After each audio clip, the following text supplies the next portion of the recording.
Olá, amigos. Mais uma vez é motivo de grande alegria nos reunirmos para a recapitulação da lição da Escola Sabatina nesse nosso projeto Pão Diário desse, né? É uma grande alegria nos reunirmos a cada semana para discutirmos os assuntos do dia da lição, né? Nós estamos na lição de número 2 desse projeto de 13 lições. Nós estamos estudando o livro de Efésios. Queremos dizer que ainda dá tempo de você adquirir a sua lição, não fique fora dessa, são temas simplesmente grandiosos, lições fantásticas que Deus tem para cada um de nós, né? Queremos agradecer a parceria de toda semana, queremos dizer também que você pode se inscrever no canal PPD Lês, tracinho Adão Cândido no YouTube, e se inscreva lá, né? Deixe o seu sinal de joia, se você gostou, se você não gostou. Enfim, indique para algum amigo também, né? Nossa intenção é única e exclusiva de discutirmos a lição da Escola Sabatina e tem sido muito bom o retorno que temos recebido dos irmãos, né? As pessoas como um todo que têm estudado a lei, discutido a lição da Escola Sabatina a cada semana conosco, né? Então, ative lá PPD Leste, né? Ative o sininho para você receber as atualizações, né? Quero já agradecer a você que já fez a sua inscrição no canal. Bom, lição de número 2 do livro de Efésios tem como título O Grandioso Plano Divino, centrado em Cristo. O grandioso plano da salvação que Deus fez para cada um de nós, centrado na pessoa de Jesus Cristo. Vamos provar as fontes mais uma vez para orarmos a Deus. Bondoso Deus, em nome de Jesus, te agradecemos por esse momento que o Senhor separou para a gente poder estudar a tua palavra. Queremos te pedir que o Senhor ilumine o nosso entendimento através do Espírito Santo. Nós te pedimos essas bênçãos com o perdão dos nossos pecados, em nome de Jesus. Amém.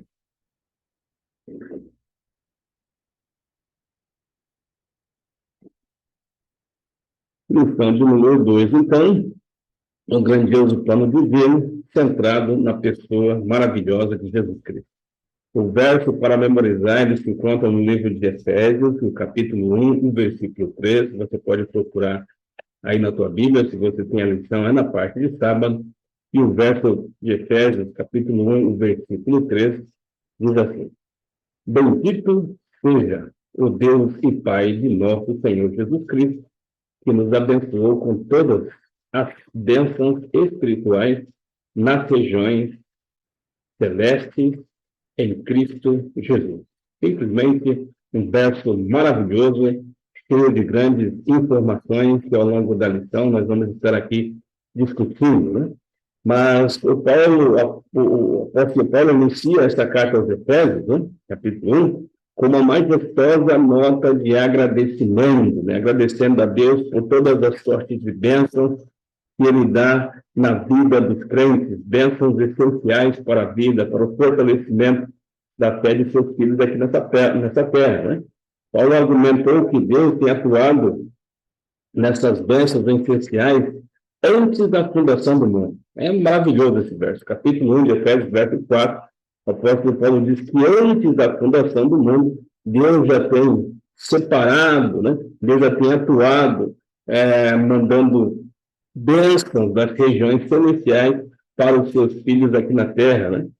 E Paulo, então, o louva por isso, né? E ele diz que essa é uma forte razão que temos para poder aceitarmos a Deus, os planos de Deus na nossa vida, para podermos aceitar as suas orientações para a nossa vida. Deus já planejou grandes bênçãos para os seus filhos antes mesmo que os seus filhos viessem à existência. Estou falando para alguém que está passando por uma situação difícil, falando, olha, porque eu vi o mundo, se eu passo tanta dificuldade, olha, a palavra de Deus diz que antes que você viesse ao mundo, Deus já tinha separado grande sorte de bênçãos, grandes bênçãos que Ele mandaria do mundo espiritual para nós aqui nessa terra, né?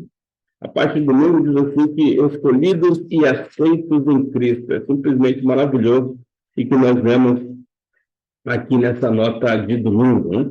É interessante que quando nós temos aí uma carta de agradecimento, geralmente ela vem pontuando os motivos, né? Vem pontuando os agradecimentos. É exatamente isso que o apóstolo Paulo vem fazendo nessa carta, no início dessa carta aos Efésios aqui, né?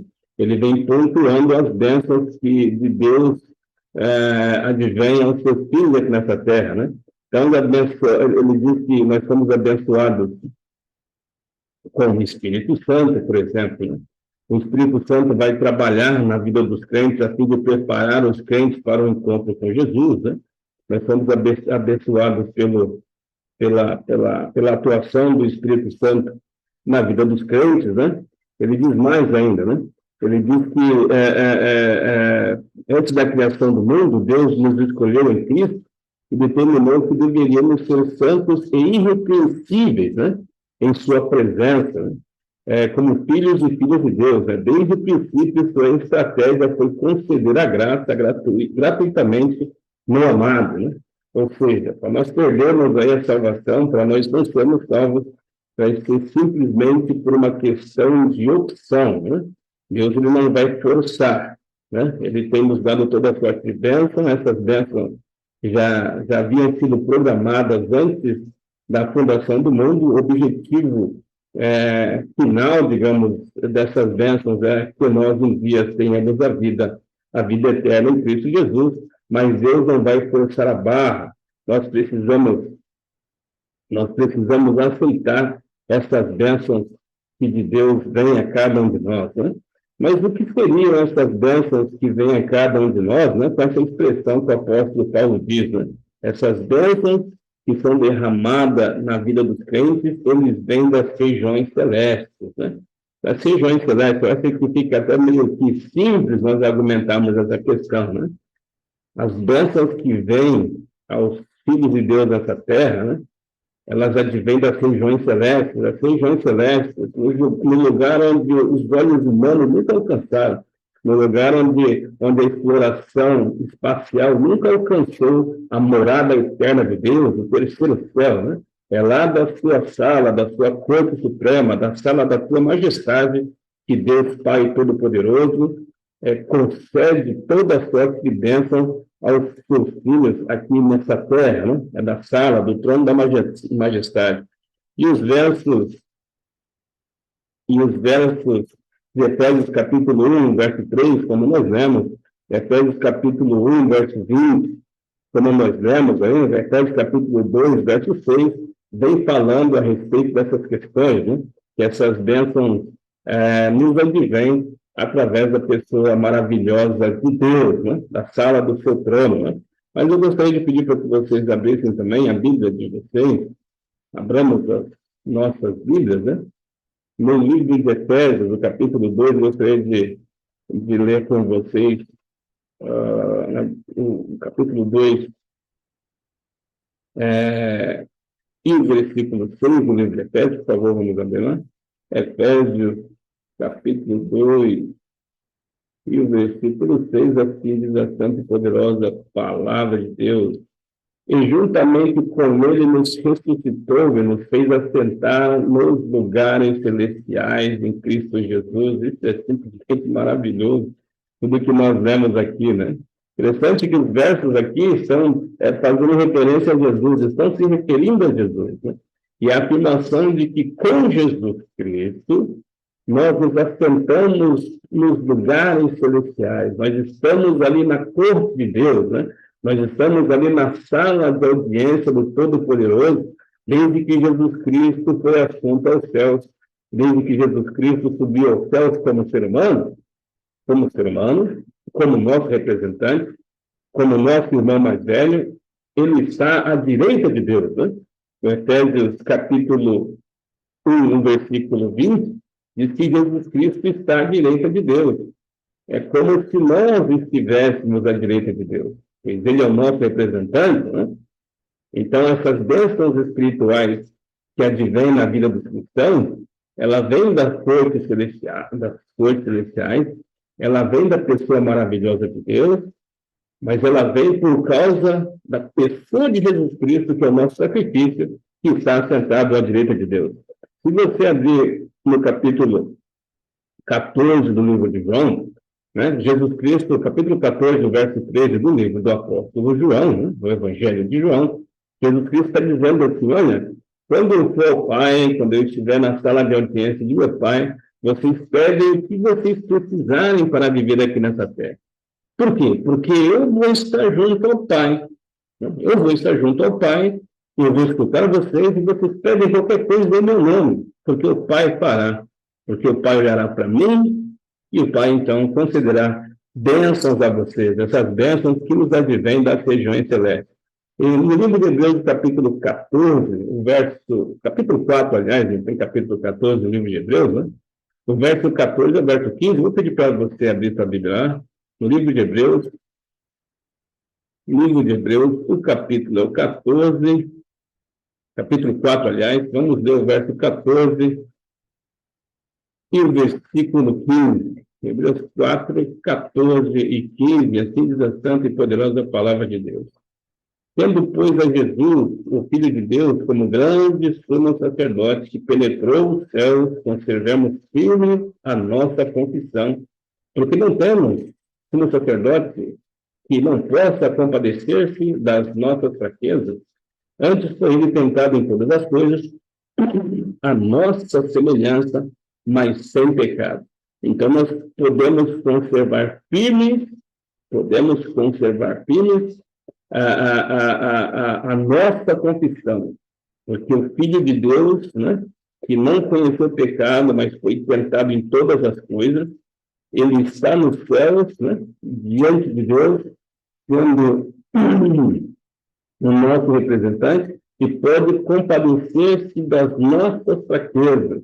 Então, nós podemos chegar com confiança nas regiões celestiais, junto ao trono do Todo-Poderoso Deus, né? Na sala de audiência de Deus, porque ali está a Jesus Cristo, o nosso representante, que conhece as nossas fraquezas e pode, então, nos atender, né? Então, seriam essa expressão que significa que nós temos abençoado com toda sorte de bênção nas regiões celestes, né? A lição ainda vem comentando aqui na parte do domingo, e né, nas regiões celestes também é onde se decide, nós podemos dizer assim, um grande conflito entre os céus e a terra, entre Deus e Satanás, ali, né? Shakespeare disse que existem mais coisas entre os céus e a terra do que pode pensar pode imaginar a nossa vã filosofia, né? Existe um mundo espiritual aí, uma guerra sendo travada pela nossa atenção, né, pela nossa salvação ou pela nossa perdição, né? Então, na região celeste também existe os lugares que nós não podemos ver, existe uma guerra sendo travada, né? Na parte de segunda-feira vem dizendo assim, redenção cara, perdão abundante. Interessante, em algum momento você já pode ter ouvido a expressão, né? Que a salvação é de graça, mas ela custou muito caro, né? Custou muito caro. A sua salvação é gratuita, mas ela custou muito caro. Ela custou a vida do doador do universo, né? Ela custou a vida de Jesus Cristo. Romanos capítulo 5, verso 20, você não precisa ler agora, mas você anota aí para você ler. A Bíblia diz assim que onde abundou o pecado, superabundou a graça, né? Onde o mundo caiu em pecado, o homem caiu em desgraça, Deus esvaziou os céus através da pessoa de Jesus Cristo e veio aqui nos resgatar, né? Nós somos duas vezes de Deus, né? Nós somos de Deus pela criação e nós somos de Deus segunda vez pela redenção, né? Bom, parte de segunda-feira aqui, então, tem esse tipo de redenção, cara, perdão abundante, e a lição de segunda, ela vem falando a respeito de redenção e de remissão, né? E quando eu vi essa questão da redenção e remissão, eu pensei no que aconteceu no Brasil com a abolição da escravatura, né? Se você olha ali os livros de história, num primeiro momento você fica feliz, né? Com a questão da abolição da escravatura, E aí você pode pensar, tá, mas você lê, você não fica feliz? Não, claro que eu leio, eu fico feliz ali, quando a gente vê todas aquelas questões, né? O problema é que a abolição dos escravos no Brasil não deu aos pretos, né, direitos civis, direito de propriedade, direito até de ir e vir, né? Não concedeu a eles um emprego, não fez deles cidadãos, né? E simplesmente foram receberam a redenção, ou seja, simplesmente foram resgatados daquela condição de escravos que eles recebiam e foram colocados na rua. Agora imagine, né, uma pessoa que viveu 30, 40, 50 anos vivendo ali como escravo, um belo dia abre os seus portões, ele pode sair para fora e ele chega lá fora e ele não sabe o que fazer da vida. Ele não sabe para onde vai, se para a direita, se para a esquerda, se para frente, se fica parado ali, né? E a situação de muitos pretos foram ter que entrar muitas vezes, para voltar para os seus viver, para falar, olha, eu prefiro ficar aqui porque não tem para onde ir, não tem nada, né? Enfim, ou se aventurar pelas matas, etc e tal, começando a fazer grandes favelas, enfim, né? Mas a Bíblia diz que com Jesus não foi assim, né? Satanás, ele prendeu os seres humanos, né? Os seres humanos, através do pecado de Adão, eram presos agora de Satanás. E Jesus Cristo, ele veio trazer, no primeiro momento, a redenção e depois a remissão, né? Redenção, resgate, né? Pagou com alto preço, o preço do sangue, o preço da sua vida, né? E remissão, perdão dos pecados. Não é simplesmente perdoar, mas fazendo deles agora seres importantes, né? Que tinham direitos, não somente terrestres, mas direitos espirituais, né? Direitos como cidadãos do céu. Então, vamos ler alguns versos aqui. Efésios capítulo 1, verso 7 e verso 8. Peço para que você abra a sua Bíblia aí, né? Efésios capítulo 1, verso 7 e o verso 8, vejamos o que diz a santa e poderosa palavra de Deus, né? Efésios capítulo 1, verso 7 e verso 8. No qual temos a redenção pelo sangue, a remissão dos pecados, segundo a riqueza da sua graça, que Deus derramou abundantemente sobre nós em toda a sua sabedoria e prudência. É simplesmente fantástico. Temos a redenção pelo sangue de Cristo. Temos a remissão dos pecados pelo sangue de Cristo, segundo a riqueza da graça do nosso grande Deus, né? Fantástico. Ainda no livro de Colossenses, no capítulo 1, verso 13 e 14, nós vemos que ele nos libertou do império das trevas, né? E a partir daí nós temos redenção e remissão em Jesus Cristo, né? Hebreus capítulo 9, o versículo 15 ainda diz, ele é o mediador da nova aliança feita no sangue de Jesus Cristo, né? Jesus Cristo morreu por nós, agora nós não precisamos, os seres humanos não precisam mais matar animais, representando que esses animais estavam morrendo pelos pecados do ser humano, né? Os seres humanos podem ir na cruz, podem olhar para Jesus, né? É a nova aliança feita pelo sangue de Jesus Cristo, né? É bem verdade que o sangue de animais não tinha poder algum, né? Apontavam para Cristo, mas Cristo veio e nós temos então uma nova aliança, e através da aliança, dessa nova aliança, nós temos a redenção e nós temos a remissão dos nossos pecados, né? A liberdade, parte de segunda ainda, deixa eu ver, no terceiro parágrafo, né? A liberdade tem um custo extremo. Nele temos a redenção pelo seu sangue, Efésios 1, verso 7, como nós lemos, né? A noção de redenção celebra a generosidade de Deus em pagar o alto preço da liberdade. Deus nos dá liberdade e dignidade, não estamos mais escravos, olha que coisa maravilhosa, né? Não estamos mais escravizados. A redenção, não é redimido, né? Ser redimido é ser tratado como pessoa, não como objeto, é tornar-se um cidadão do céu, é tornar-se um cidadão do céu, né? Em vez de um escravo aqui na terra, né? Na cruz, último parágrafo, na cruz, Cristo pagou o preço do nosso pecado passado e futuro, cancelando o escrito de dívida que era contra nós e que constava de ordenanças, né, Colossenses capítulo 2, o versículo 14, né? A riqueza da graça que derrama abundantemente, essa é a riqueza da graça que Deus derrama abundantemente sobre nós. E Paulo queria que os efésios pensassem, meditassem essas questões. Olha, vocês foram comprados com sangue, vocês foram comprados com o mistério do plano de Deus, né? A vida de vocês dependeu da vida do doador, do doador da vida, né? A vida de vocês dependeu da morte de Jesus Cristo, né? O resgate, né? A remissão, a redenção dependeu do sacrifício de Jesus, né? Pela abundante riqueza do amor de Deus, né? Vocês devem meditar essas coisas, e é isso, amigo, que Deus está falando para você meditar, né? Deus está falando para você que a sua vida, né? A redenção dos seus pecados, né? O seu resgate, a remissão dos seus pecados, né? O seu perdão dependeu a vida do doador da vida. Olha quão alto preço Deus dá a você. Olha quanta importância Deus dá a você, Deus dá a cada um de nós. É simplesmente maravilhoso, né? É chamado de o mistério da piedade, né? O sacrifício de Jesus Cristo em vir resgatar. Por que o mistério? Porque nunca entenderemos, né?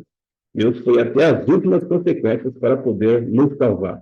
Parte de terça-feira diz assim, o grandioso plano divino, né? Acabamos de falar a respeito disso que não se entende, né? E esse plano divino, diz Apocalipse capítulo 13, o versículo 8, ele foi estabelecido antes da fundação do mundo. Deus é maravilhoso, né? Antes que criasse o ser humano, já entendendo que o ser humano, infelizmente, pecaria, Deus estabeleceu um plano de resgate, onde uma das três pessoas da Trindade, né? Onde uma dessas três pessoas viria para fazer o resgate de cada um de nós. E essa pessoa que veio foi o Senhor Jesus Cristo, né? Que recebeu o título de Filho de Deus, né?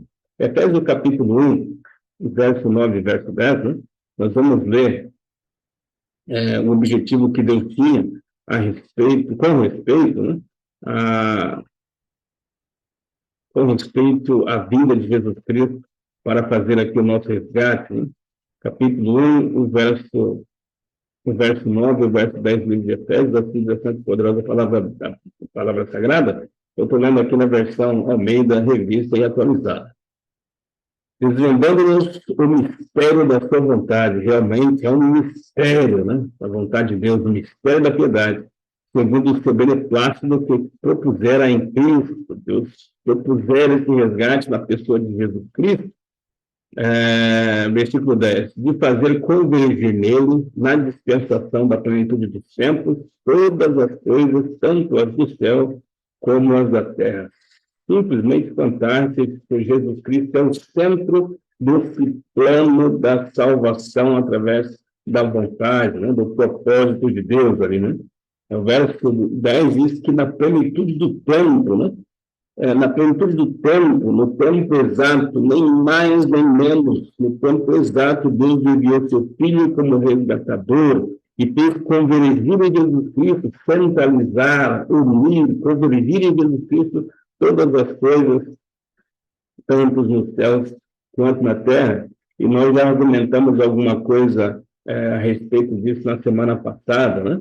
Em algum momento, os filhos de Deus aqui nessa terra entenderam que a salvação era somente pertencente a eles, mas não, né? Jesus Cristo viria morrer por todos os seres humanos. A igreja de Deus não conheceria fronteira, é exatamente isso. Eles fariam parte de uma igreja de Deus sem fronteiras, não haveria americano, judeu, não haveria asiático, não haveria africano, não haveria portugueses, seriam todos em Cristo Jesus, né? Todos filhos de Deus, né? Sem distinção de pessoas, né? Deus nos ama todos, de convergir em Jesus Cristo, de convergir e levar para Ele todas as pessoas. E é assim que acontece, né? Quando o ser humano ele aceita a salvação, ele vai se aproximando de Jesus. E quando nós vamos nos aproximando de Jesus, todos nós vamos ficando mais perto uns dos outros ali, né? E esse é o propósito de Deus, não somente na terra, diz a lição, né? mas nos céus, ficou um ponto de interrogação nos céus a respeito das mentiras que Lúcifer colocou, aliás, que Satanás colocou lá nos céus, né? E quando Jesus Cristo ele morre para provar o seu amor pelos seres humanos, não existe mais essa dúvida em todo o universo a respeito do grande amor de Jesus Cristo, do grande amor de Deus Pai, do grande amor do Deus Espírito, né? Paulo anunciou a unidade em Cristo como o grande propósito do plano divino para o universo. Esse era o propósito de Deus, né? Deus enviou, né? Deus iniciou esse plano de unificar todas as coisas fundamentada na morte, ressurreição e ascensão de Jesus Cristo aos céus, né? E através disso fundando a igreja, unificando nela elementos diferentes da humanidade, tanto judeus como gentios, como todas as pessoas, então, se convergem em Cristo. Assim, a igreja sinaliza aos poderes do maligno que o plano divino está em andamento e que o governo de discorda um dia findará. É simplesmente fantástico esse verso. Gostaria que você abrisse, então, a sua Bíblia no livro de Efésios, capítulo 3, agora, o versículo 10. Olha que diz, é simplesmente fantástico, que nós vamos ver aqui Efésios capítulo 3, no versículo 10, olha o que diz, fantástico. Para que pela igreja a multiforme sabedoria de Deus se torne conhecida agora dos principados e potestades dos lugares celestiais, é simplesmente fantástico. Deus está falando que através desse plano divino de convergir todas as coisas, tanto na terra como nos céus, em Jesus Cristo, mostra para as potestades de Satanás, para o exército inimigo, que o plano divino de Deus de convergir nele, de estabelecer a sua igreja, e transformar as pessoas e prepará-las para os céus, está em franco andamento, né? Está em franco andamento. Louvado seja Deus por isso, né? Mas deixando claro que o governo de Satanás um dia nessa terra será totalmente aniquilado, né? Na parte de quarta-feira, aqui vamos avançar para as partes finais, vivendo para o louvor da glória de Deus, né? Vivendo para o louvor da sua glória, né? Vivendo para o louvor da glória de Deus. Nessa parte de quarta-feira, nós vemos aqui a importância da identidade. O ser humano sem identidade, realmente, ele fica perdido, né? Quem eu sou, para onde eu vou, quais os meus direitos, né? O ser humano sem identidade, realmente, fica numa situação difícil. De repente, um filho que é criado sem pais, ou que é criado longe de um dos pais, e perde a sua referência, às vezes tem a vida toda arruinada, podemos dizer assim, por essa perda da identidade de seu nascimento, de onde veio, por aí em diante, né? Mas é interessantíssimo que diz essa parte de quarta-feira, né? Parece que os Efésios, de alguma forma, eles desanimaram na fé, né? Parece que os Efésios, de alguma forma, esqueceram de todas essas questões que nós já comentamos, de Jesus Cristo terem vindo para morrer por eles, e a partir daí, então, eles serem cidadãos dos céus, né? Parece que eles perderam essa identidade de que eles tinham um representante, né, nas regiões celestes, sentado à direita de Deus, né? Parece que eles, em algum momento, perderam essa questão do plano divino de salvação. O apóstolo Paulo, na parte de quarta-feira aqui, em Efésios capítulo 1, verso 11, 14, verso 18, vem tentando, de certa forma, assim, resgatar esse ânimo, né? Esse ânimo dos Efésios com relação à sua identidade. Pensem na sua identidade a partir do momento que Jesus veio para fazer o resgate. Pensam nisso, né? Não fique acabunhado, não fique triste, pense nessas situações. Quando vocês estiverem passando momentos difíceis, porque nessa terra passaremos momentos difíceis de vida. As dificuldades vêm para todas as pessoas, mas quando elas se pegarem, quando elas se machucarem, pensem que você faz parte de um plano divino, pense que você deve viver para a glória e para a honra do Deus Todo-Poderoso. Você tem uma identidade, a sua identidade está nos céus. E, bom, mas antes de continuarmos aqui, é bom nos determos da palavra sagrada, capítulo 1 do livro de Efésios, vamos mais uma vez voltar aqui, capítulo 1, o verso 11, Efésios capítulo 1, o versículo 11, Assim diz a santa e poderosa palavra de Deus, né?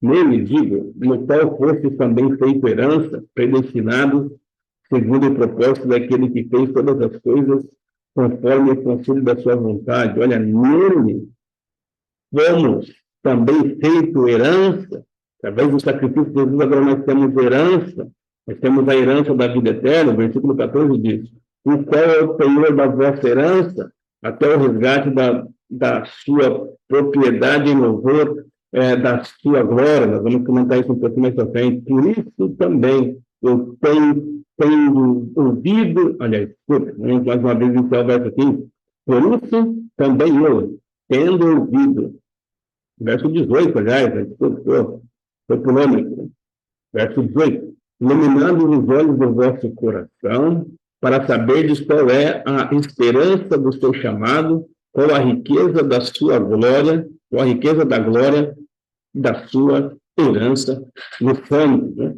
Simplesmente fantástico. O apóstolo Paulo, como se estivesse dizendo assim, olha, quando todas as coisas difíceis estiverem acontecendo contigo, quando todas as coisas difíceis estiverem acontecendo contigo, que Deus ilumine os vossos olhos espirituais para que vejam a esperança do vosso chamado, né? Para que vocês vejam a esperança do vosso chamado, a riqueza da glória da esperança. Quando as dificuldades estiverem aparecendo, que você pare de olhar apenas no mundo físico e pense no mundo espiritual. Você foi chamado para um propósito, a sua vida dependeu da vida do doador da vida. Você tem uma herança no Senhor e os filhos de Deus são aquilo que de mais precioso Deus tem nessa terra. Estou falando para alguém que está passando um momento difícil na vida, talvez esteja fraquejando na terra, esteja pensando quais os benefícios que tive depois de aceitar a Jesus Cristo. Será que estou falando para alguém nessas condições, que está desanimado? Deus está falando, pense que você é a herança do Senhor. Interessante essa questão, né? A lição de quarta-feira vem falando assim, através do sangue de Jesus, você tem a herança, você tem a salvação, né? Alguma vez você recebeu uma herança muito, muito significativa, né? Quem sabe bens, quem sabe questões financeiras, quem sabe propriedade, porque alguém morreu por você. A lição está falando, olha, Jesus Cristo morreu por você. E você agora tem uma herança de vida eterna, né? Então, pense essas questões quando as dificuldades estiverem aparecendo em sua vida, até porque Deus tem um propósito em permitir que a dificuldade aconteça na vida de cada um de nós, né? Deus tem um propósito de nos lapidar a fim de moldar o nosso caráter, né?